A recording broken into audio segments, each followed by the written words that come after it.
Well, we take you now to the UK, where reports suggest that support for Brexit in more than 100 Leave voting areas has shifted.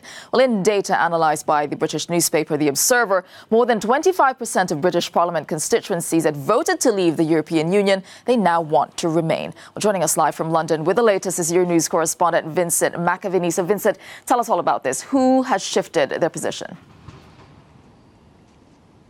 Good morning, Tessa. Well, this data suggests that around 100 Westminster constituencies, which tend to vote Leave, have shifted their position from tend to vote Labour, have shifted their position from Leave to Remain. Now, this data suggests that these constituencies are in the north of England and in Wales. These are predominantly industrial areas which still have manufacturing-based economies, and it seems that people in these areas have swapped their vote because of worries. Some of the promises made during the 2016 referendum campaign they think may not now be true. So that's where this surge seems to be. And there's also as well a large group of young people, obviously more young people getting onto the electoral register in the 2 years since the referendum. They're unhappy about what they see as their options for the future being narrowed, and a rise in people from ethnic minorities swapping their vote as well. We have seen in the past couple of years a rise in some hate crimes across the UK. So there does seem to be this shift in areas where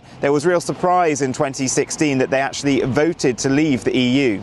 All right, so we see this data, but does this make any difference to Brexit now?